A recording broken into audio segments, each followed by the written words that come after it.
புது முகங்களை வச்சு பண்ணணும்.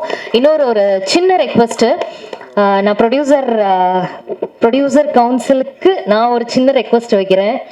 நான் நிறைய படத்துக்கு ஆடிஷன்ஸ்க்கு போயிருக்கேன். அப்போ என்கிட்ட சொல்கிற விஷயம் என்னென்னா, ராஜா சார் வந்து ஃபஸ்ட்டே சொன்னாங்க, பாண்டியன் ஸ்டோர்ஸில் வந்து நீங்கள் ஹேமாவை பார்த்துருப்பீங்க அப்படின்னு சொல்லிட்டு.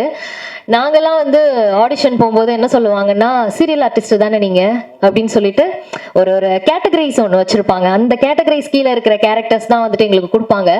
எனக்கு அந்த ஒரு மனத்தோய்வுனால நான் வந்து படமே நடிக்கக்கூடாது இனிமே அப்படின்ற ஒரு தாட்டுக்கு வந்து, சரி சீரியல் எனக்கு போதும், இதுலேயே நான் குயினாக இருந்துக்கிறேன் அப்படிங்கிற மாதிரி ஒரு நிலைக்கு தள்ளப்பட்டேன்னு தான் சொல்லணும்.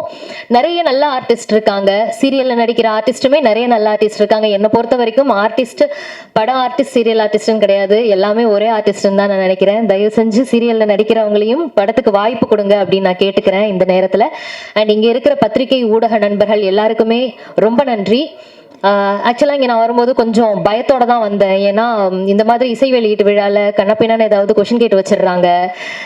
உங்களோட உடல் எடை எவ்வளவு, நீங்கள் ஏன் வந்து இந்த மாதிரி துணிகள் போட்டு வரீங்க, அந்த மாதிரிலாம் கேட்குறாங்க. எனக்கு ரொம்ப பயமாக இருந்துச்சு. ஃபர்ஸ்ட் ஆஃப் ஆல் நான் வந்து பேச சொல்லும்போது நம்மக்கிட்ட ஏதாவது எக்கு தப்பாக கேட்டு வச்சுட்டாங்கன்னா என்ன பண்ணுறது அப்படின்னு.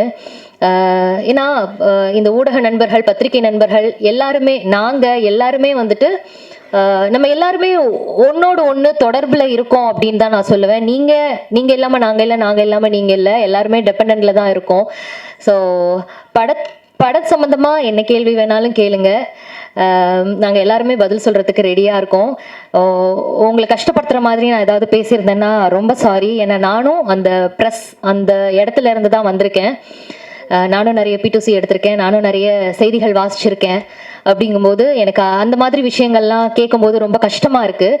ஸோ இந்த நெல்லை பாய்ஸ் படத்துக்கு உங்களால் முடிஞ்ச சப்போர்ட்டை கொடுங்க. ஏன்னா ஆட்டோகிராஃப் படத்தோட ரீரிலீஸில் வந்து சேரன் சார் சொல்லியிருந்தாங்க, அவங்களோட படம் வந்து ஃபஸ்ட்டு 3 நாள் வந்து பெருசாக எதுவும் ரீச் ஆகலை, விகடனில் வந்து எழுதினாங்க, அது எழுதினதுக்கு அப்புறம் ஹவுஸ்ஃபுல்லாக இருந்துச்சு அப்படின்னு சொல்லிட்டு. ஸோ பத்திரிகையாளர்கள், ஊடக நண்பர்கள் தான் வந்து எங்களோட பெரிய பலமே. சப்போர்ட் பண்ணுங்க, நெல்லை பாய்ஸ்க்கு வெற்றி அடைய வைங்க.